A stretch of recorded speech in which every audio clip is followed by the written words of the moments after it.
की सुनाए कहानी। सुशीला सुलक्षणा दमयंती महारानी।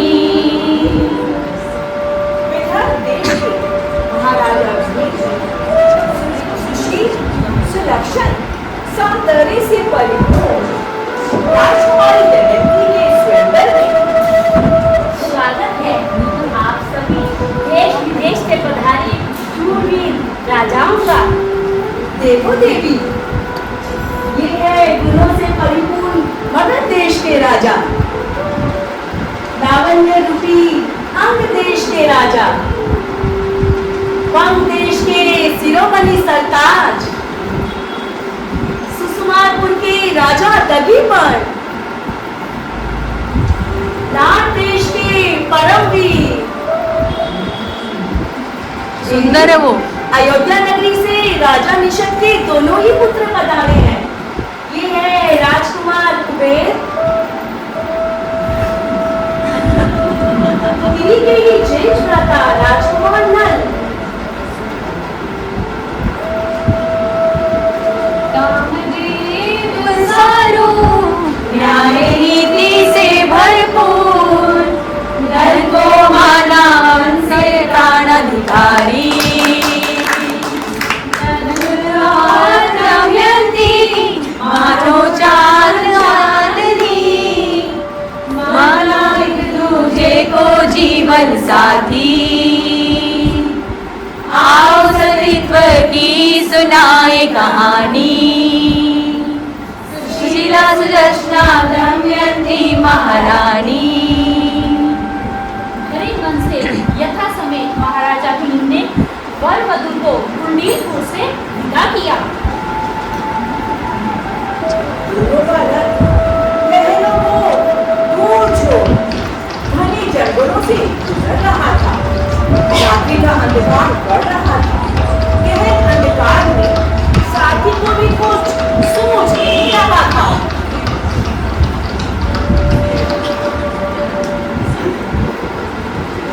अचानक ही इतने भ्रमरों की गुंजाश सुन दोनों आश्चर्यचकित हो गए।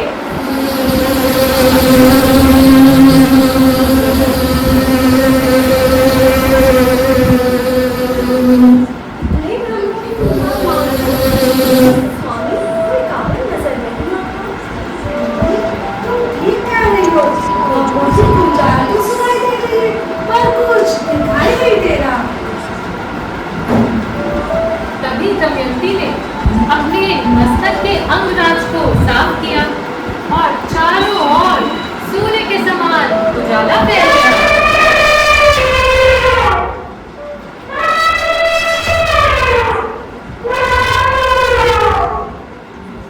राजा नल आश्चर्यचकित हो गए और सामने देखा तो एक हाथी जो ध्यानस्थ मुनि को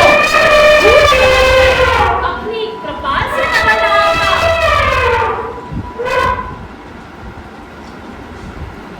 मधोमध हाथी के जाते मत के कारण उनके शरीर पर लाखों भंवरे भिड़ा रहे थे। राजन को इसी कारण इतने भंवरों की गुंजाइश सुनाई दे रही थी। ठीक कह रहे हो तुम साथी। तभी दोनों रथ से नीचे उतरे और राजा नल ने अपनी गज गामिनी विद्या से गज को वश में किया और मुनि के कष्ट को दूर किया।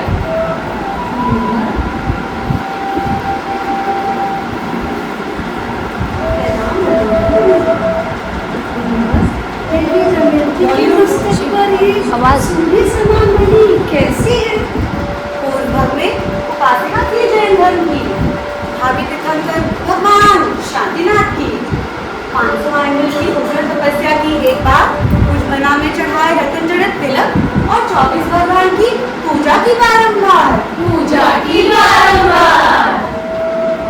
पाया है शाश्वत तिलक ये, उसी पुण्य प्रभाव से जो सूर्य जैसा चमकता इस कन्या के ललाट पे, महिषोभती नग मस्तके आलोक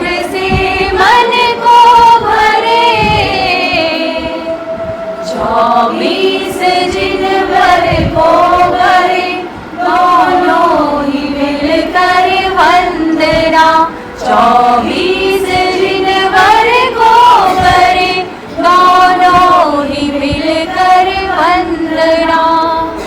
अयोध्या नगरी में नववर वधू का भव्य स्वागत हुआ। राजा नल की जय हो। महारानी दमयंती की जय हो। राजमहलों में दोनों सुखपूर्वक अपना जीवन यापन करने लगे। नल ने राज्यभार संभाला, पर छोटे भाई कुबेर को खटकने लगा। वे प्रतिदिन स्वयं को राजा बनाने के सपने संजोने लगा। तो हुआ ऐसा, कुबेर ने राजा नल को जुआ खेलने का दिया आमंत्रण। दमयंती के लाख समझाने पर भी ना हुआ कोई परिवर्तन।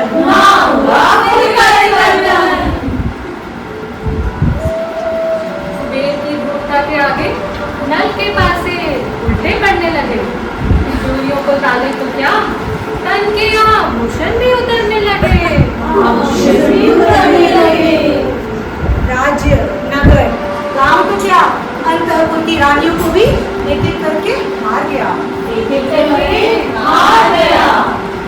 कुछ ही घड़ियों में क्या से क्या हो गया। कल का सुल्तान आज वनवासी हो गया। क्रूर कुबेर तो चाहता ही था दमयंती अंतपुर का श्रृंगार बने, पर वो भी सच्ची सती थी, पति के साथ चलने को जिद पर अड़ी थी।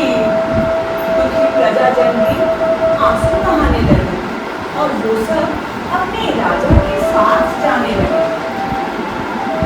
सच्ची थी वो सती, तुम्हें साथ चली प्यार से प्रजा जो दिया आश्वासन। आओ सतीत्व की सुनाए कहानी। सुशीला सुलक्षणा दमयंती महारानी। चलते चलते नदी नाले पहाड़ पार करते करते दोनों एक दिन घने जंगल में पहुंच गए।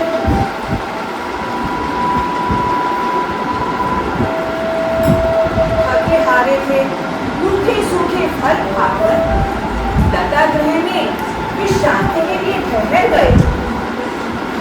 पंच परमेष्ठी का स्मरण कर सूखे पत्तों की शैया पे लेट गए। कोमल रानी की देह सुख पाकर शिथिल होने लगी। कुछ ही क्षणों में वह निद्रा देवी की गोद में सोने लगी। पर नल को कहाँ नींद आने वाली थी। दमयंती का इस तरह वन वन भटकना उन्हें अशांत किए जा रहा था।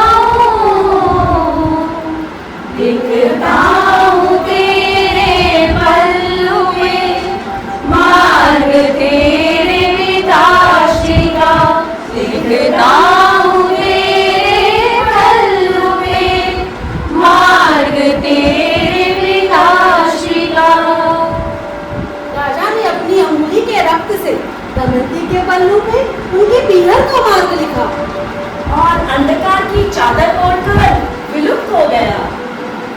कर्मों की नारी दमयंती नारी घोर जंगल में अकेली रह गई बेचारी। आँख खुली और न पाया पति को पास, हो गई वो उदास, हो गई वो उदास। हे मेरे प्राण, कहाँ चले गए आप? क्यों मुझे इतनी गहरी नींद आई और मैं आपको जाते हुए ना रोक पाई, मैं आपको जाते हुए ना रोक पाई। देखा जब अपने पल्लू को एक बार, जान गई अपने पति का स्नेह आकार। स्नेह आकार। इसमें इनका कोई दोष नहीं, ये तो मेरे ही पूर्वकृत कर्म है जो छूटेंगे बिना होते नहीं, जो छूटेंगे बिना होते नहीं। जंगल से गुजरती सतीत्व की रक्षा करती, एक काफिले से मिली दुखियारी। आओ सतीत्व की सुनाए कहानी।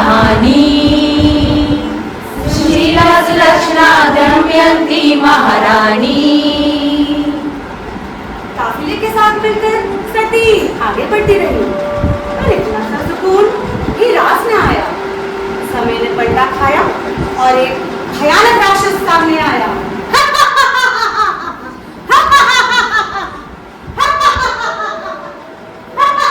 देवी की निर्भीकता देख रक्षक भी रक्षक बन गया।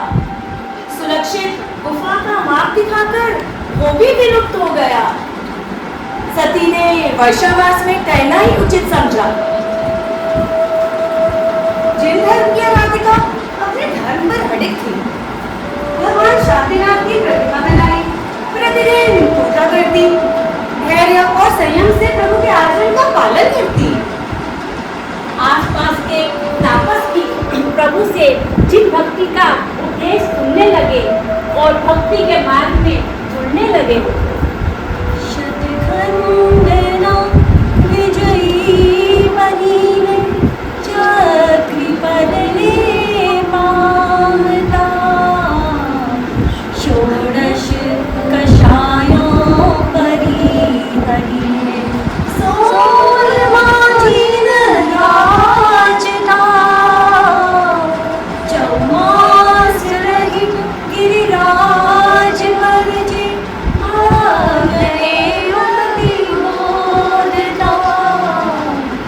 शांति वंदना, मुझे पाप सहु दूरे तथा।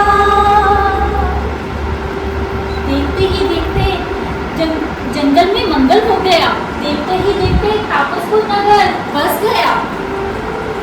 जिन धर्म पर श्रद्धा रखती, वो भारत उसी का करती, मार्ग में जैसा भी मिला कोई प्राणी। आओ सतीत्व की सुनाए कहानी, सुशीला सुलक्षणा दमयंती महारानी। दमयंती को सोता छोड़ नल राजा भी दर-दर भटकने लगे। पिता निषद जो मरकर देव बने थे, पुत्र की रक्षा के लिए सर्प रूप में प्रकट हुए और अपने आप को आग के भंवर में रखकर पुत्र को रक्षा के लिए पुकारा। पुत्र रक्षा करो मेरी, पुत्र रक्षा करो मेरी। नल तो थे ही दयालु, तुरंत प्रचंड अग्नि में कूद गए और सबके जीवन की रक्षा की। उसी सर्प ने नल को ऐसा डंक मारा कि नल कुरूप बन गया। उसकी पीठ पर उबर आया। आश्चर्य से भरे नल ने उपकार के बदले मिले डंक का कारण पूछा। हे सर्प देवता, मैंने तो आपको जलती हुई अग्नि से बचाया, फिर क्यों मुझे डंक लगाया?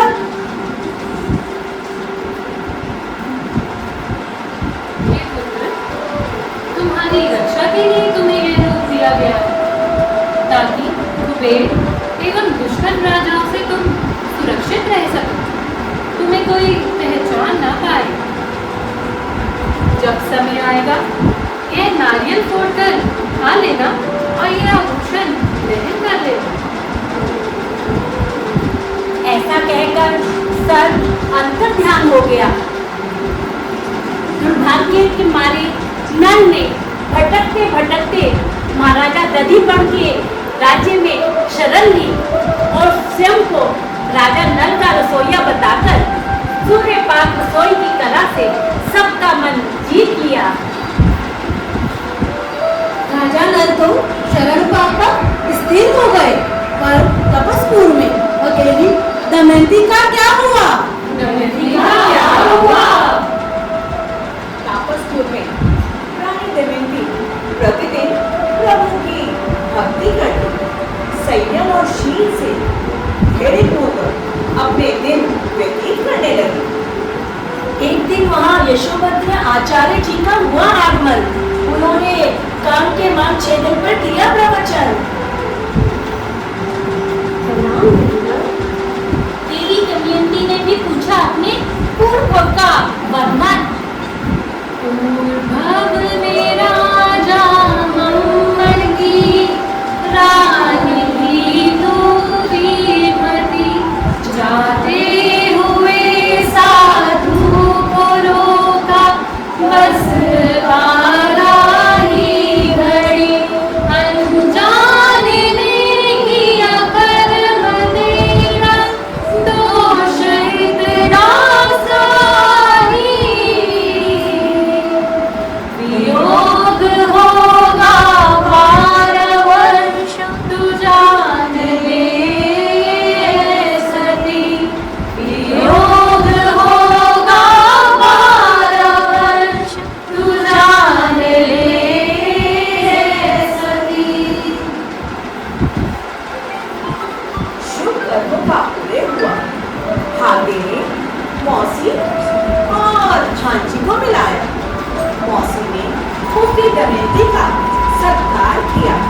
के राज्य पहुंचाया।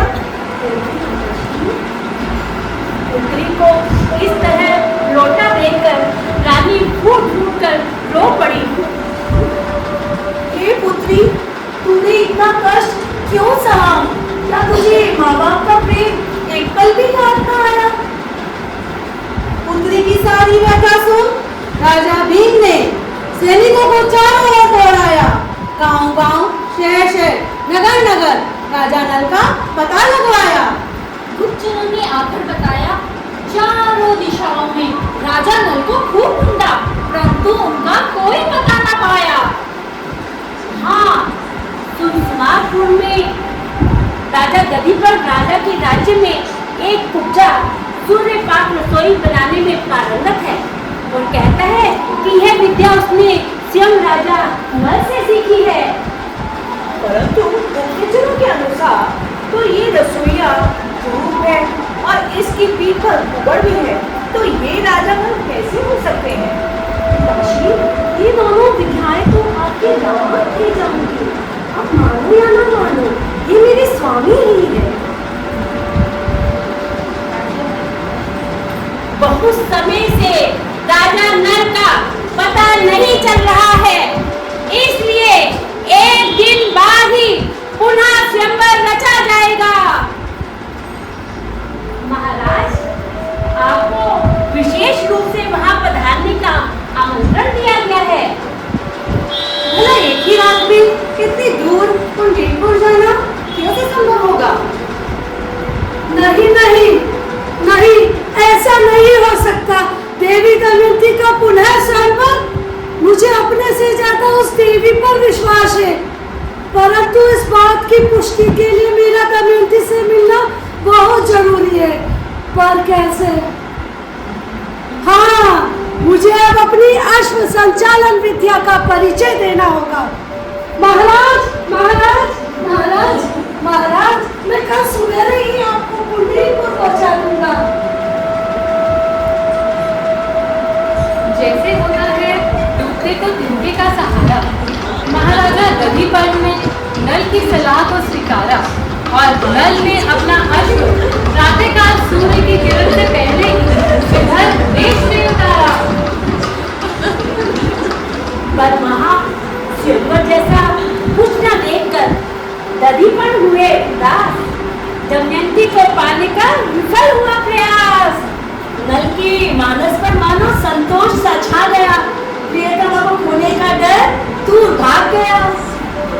भीम राजा ने हंस के किया, का स्वीकार और शांति को देखो रे।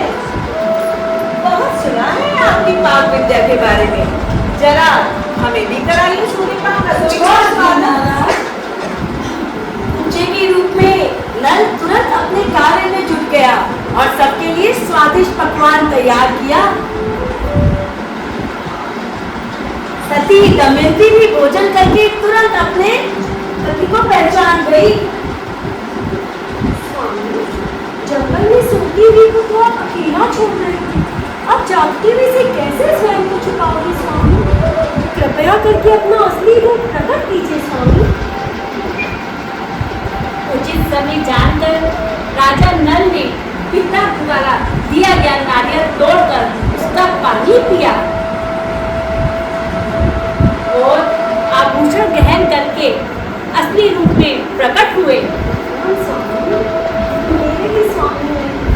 नल और दमयंती का फिर से हुआ मिलन। बोलो राजा नल की जय हो। महारानी दमयंती की जय हो। अयोध्या नगरी में प्रजा का स्नेह से पालन किया, कुबेर को भी अपनाया। यथा समय राजकुमार पुष्पफल का जन्म हुआ।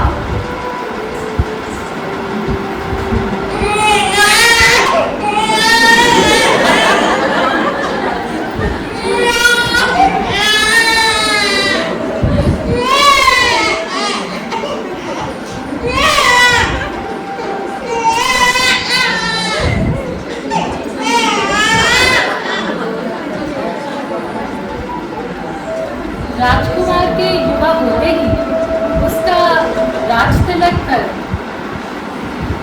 राजा नल और दमयंती ने भिक्षा के मार्ग पर अग्रसर हुए।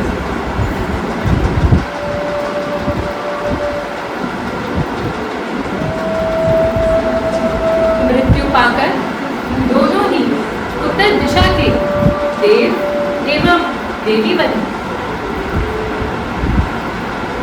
देवगति का आयुष्य पूर्ण कर देवी दमयंती द्वारका नगरी के राजा की कनकावती नाम की प्रिया बनी। परमात्मा नेमिनाथ के पास जाकर